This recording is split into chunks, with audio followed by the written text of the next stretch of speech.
The Helios Trade Coalition had never lost a world. For 3 centuries, their merchant fleets stitched the galaxy together in threads of commerce and diplomacy. They were not warriors. They were not conquerors. They were negotiators, engineers, economists. And they were terrified.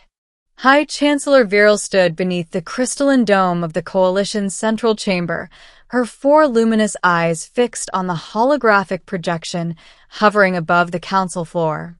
Planet Eris, 9. Or what was left of it. The surface glowed with streaks of molten ruin. Entire continents were blackened. The orbital defense grid, once the pride of Helios engineering, was debris scattered in a widening field of silence. "They have breached the southern hemisphere," an aide whispered.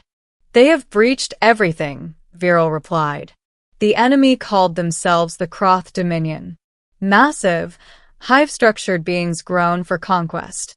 Their ships were organic leviathans, armored in bioalloys that adapted to weapon fire in real time. Their soldiers did not retreat. They did not surrender. They consumed. 3 systems had already fallen. Eris. 9 was the 4th. And if it fell completely, the Coalition's trade lanes would collapse. Billions would starve.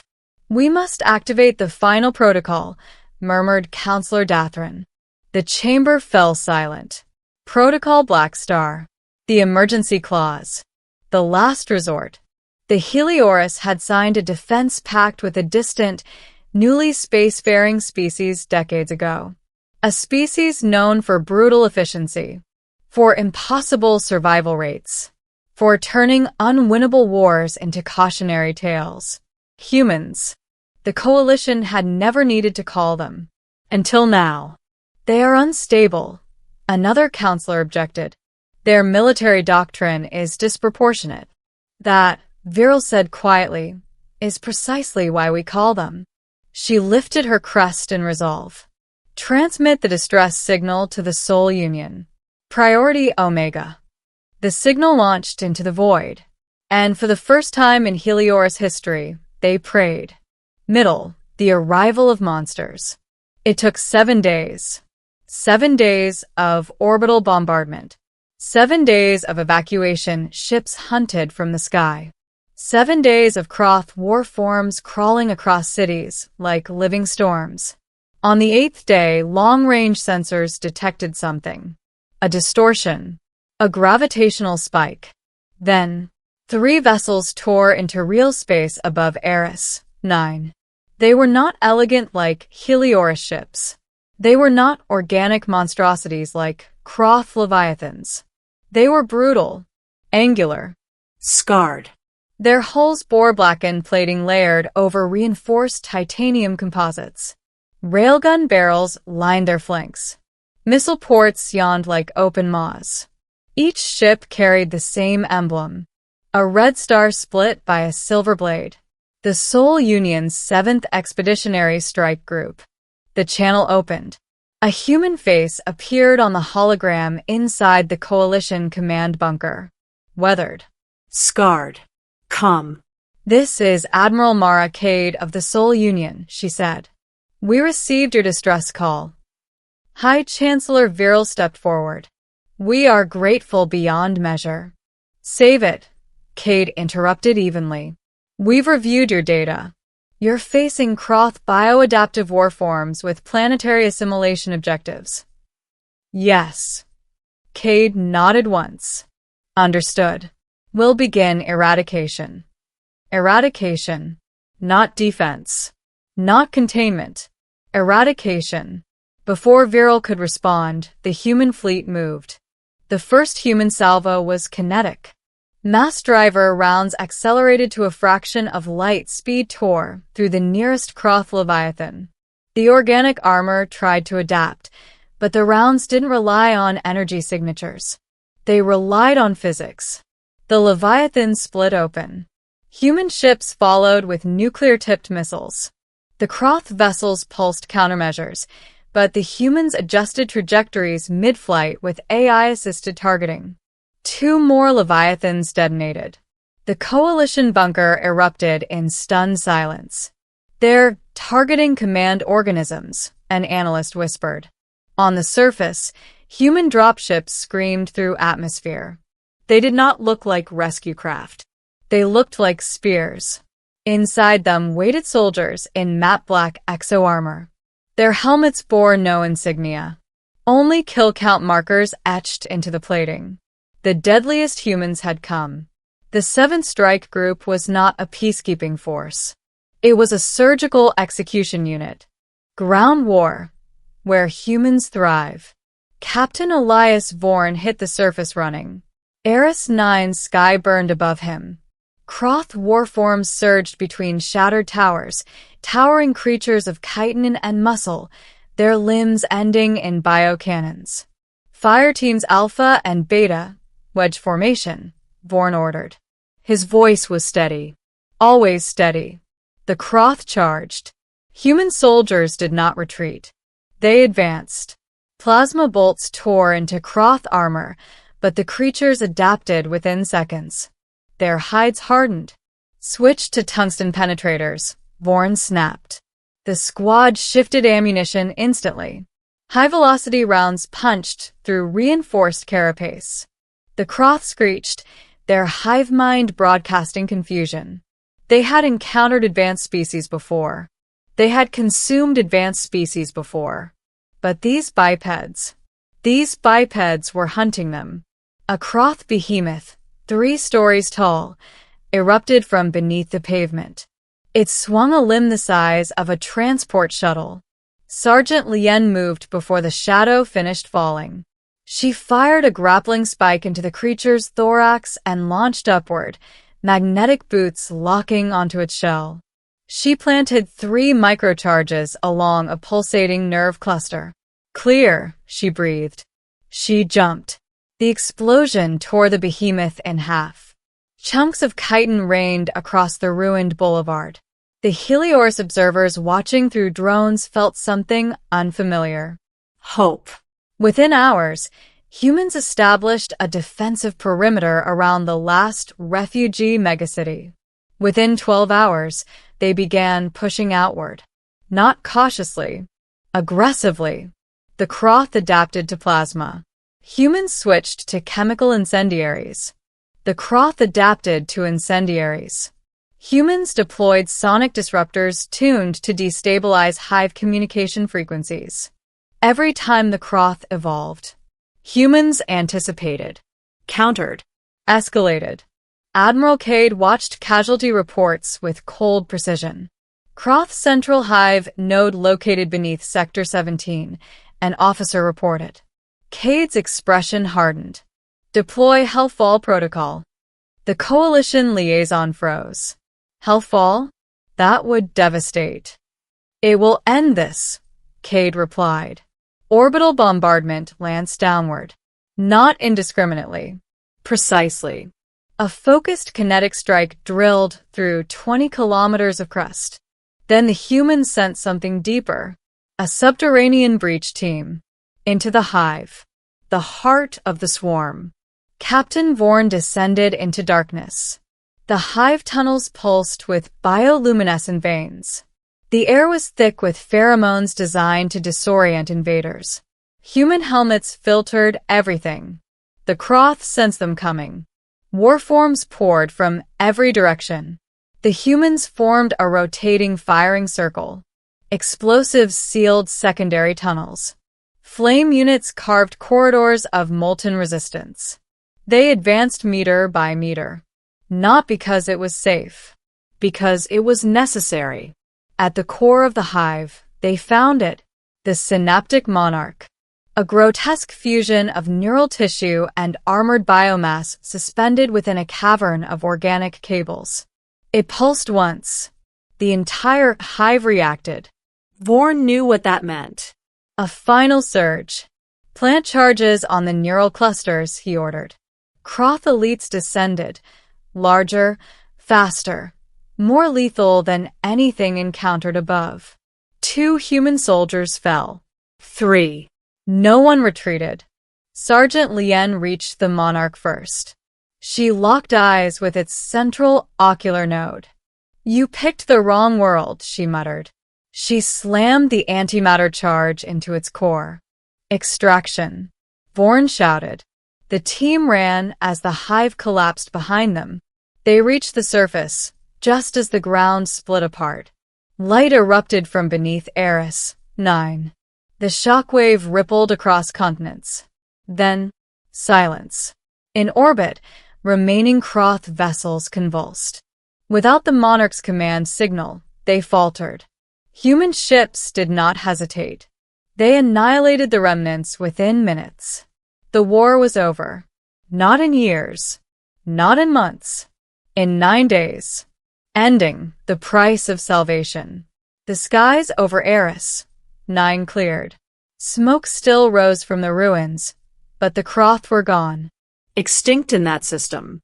High Chancellor Viral stood once more beneath the crystalline dome.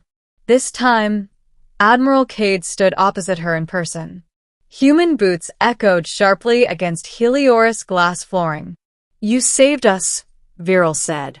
Cade's gaze was unreadable. "You asked for help. We did not understand what that would mean." Cade tilted her head slightly. "You're alive." It wasn't arrogance. It was fact.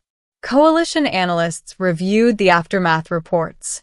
Kroth Dominion forward expansion in that sector had halted completely. Long-range probes confirmed something even more staggering. The humans hadn't merely destroyed the invading fleet. They had tracked retreat signals through subspace. Within weeks, Sol Union task forces struck 3 Kroth staging worlds. Preemptive extermination campaigns. The Kroth Dominion withdrew from Coalition space entirely. For the first time in centuries, the Hive encountered a predator. Human casualty lists were transmitted quietly. 112 dead. 206 wounded. For a planetary liberation. The Heliorus could not comprehend the ratio. Viral met Cade privately before the humans departed. "Why?" she asked. "Why respond so completely? So, absolutely?" Cade considered the question. "Because we've been you," she said finally. Viral's crest lowered in confusion. "Centuries ago, something stronger came for us. We survived because we learned a lesson." "And that lesson?" Cade's voice was calm. "If someone calls for help against extinction," she paused. "You don't send negotiators." The human fleet prepared to jump. Heliorus civilians gathered along observation platforms, watching the scarred ships that had descended like nightmares and left as saviors. Children waved. Human soldiers did not wave back. They stood at attention. Professional. Silent. The 3 vessels aligned. Space twisted. They vanished. The humans did not celebrate. That unsettled the Heliorus more than anything else. Across Eris 9, reconstruction had begun. Atmospheric stabilizers hummed over ruined continents. Coalition engineers stitched fractured orbital rings back together. Refugee ships returned cautiously to cities that still smelled of ash. But at every construction zone, at every medical center, at every shattered skyline, there were stories. Stories of black armored figures standing against impossible odds. Stories of humans who walked into fire without hesitation. Stories of soldiers who held defensive lines long after their ammunition ran dry. The Heliorus people began calling them Void Reapers. The humans never corrected them. In orbit, the 7th Expeditionary Strike Group remained for exactly 72 hours after the final Kroth signal went dark. During that time, human intelligence officers quietly analyzed residual subspace echoes from the destroyed hive. They found what they were looking for. The Kroth had transmitted a warning before their synaptic monarch died. Not a distress call. A warning. It contained one repeating data burst, translated loosely into Coalition standard. Predator species encountered. The message had been broadcast toward Deep Croth territory. Admiral Mara Cade watched the translation scroll across her tactical display without expression. "Do we pursue further?" her operations officer asked. Cade folded her hands behind her back. No. The officer blinked. "No, Admiral? We've demonstrated deterrence," she said. "If they test it again, we escalate." There was no anger in her tone, only certainty. Down on Eris, 9, High Chancellor Viral walked through what had once been the southern capital. The boulevard where the largest Croth behemoth had fallen was now a scar of vitrified stone. She stopped at a memorial marker already under construction. 112 names. Human names. The Heliorus had asked for a full roster, not because they were required to, because it mattered. Viral touched the surface of the memorial slab. "These deaths were for us," she murmured. A Heliorus child approached the site with their caretaker. The child carried a small prism of refracted crystal light, traditional Heliorus remembrance offering. The caretaker hesitated. "Chancellor, is it appropriate?" Viral watched the human names etched into alien stone. "Yes," she said softly. "It is." The child placed the prism at the base of the slab. Sunlight fractured through it, casting rainbow light across engraved human letters. For the first time since the invasion began, Viral felt something other than fear.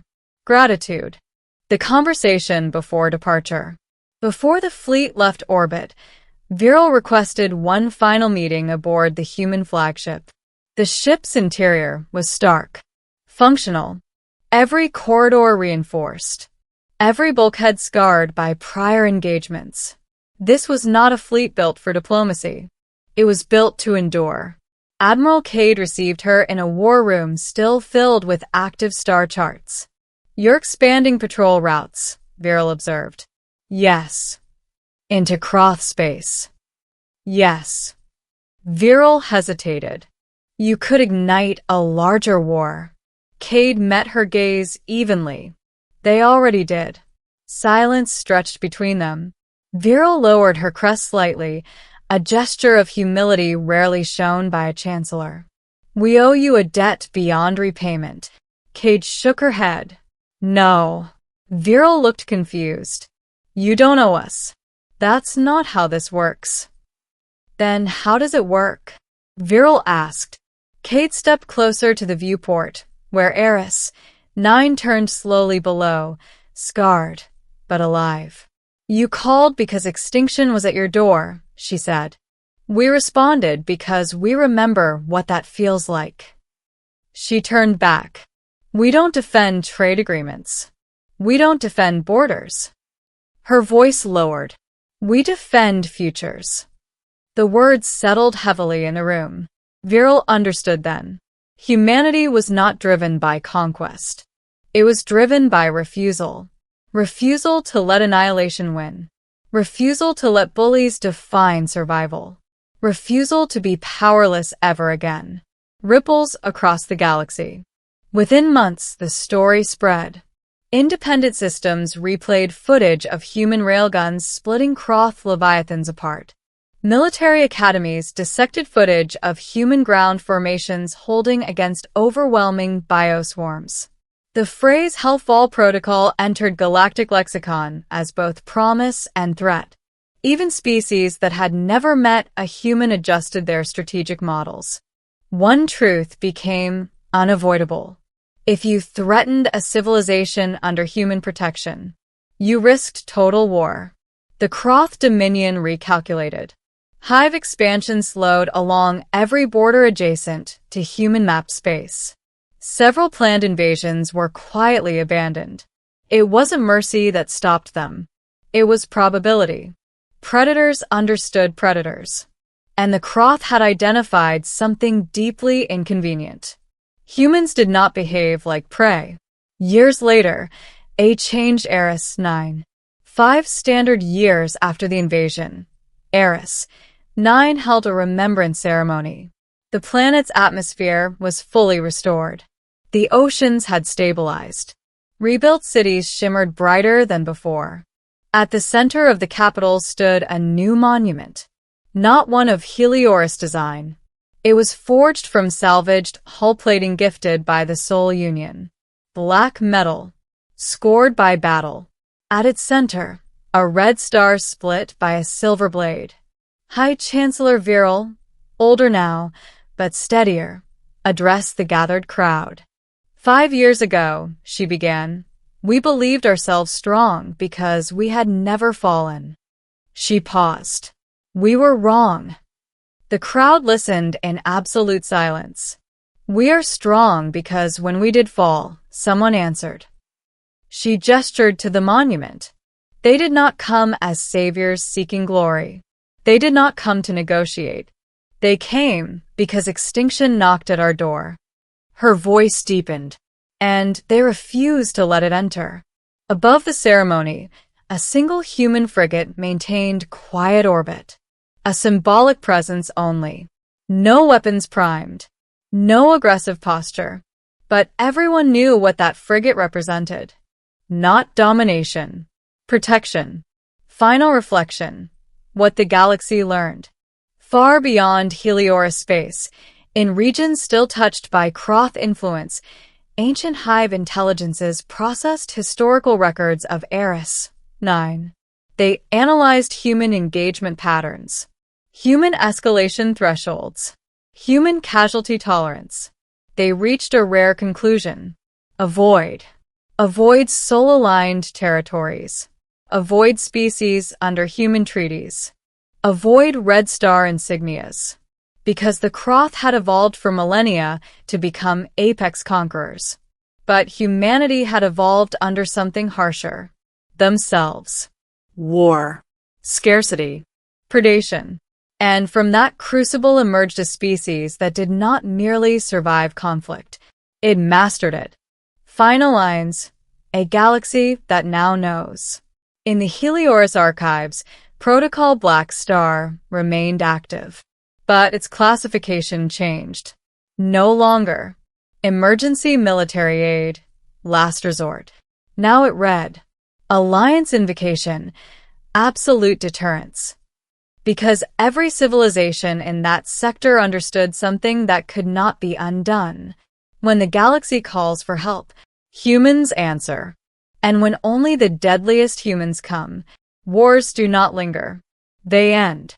Completely. And somewhere in the vast dark between stars, that truth traveled faster than any fleet. A quiet, chilling understanding written into strategy briefings and whispered in war councils. If you seek conquest, pray humanity is neutral.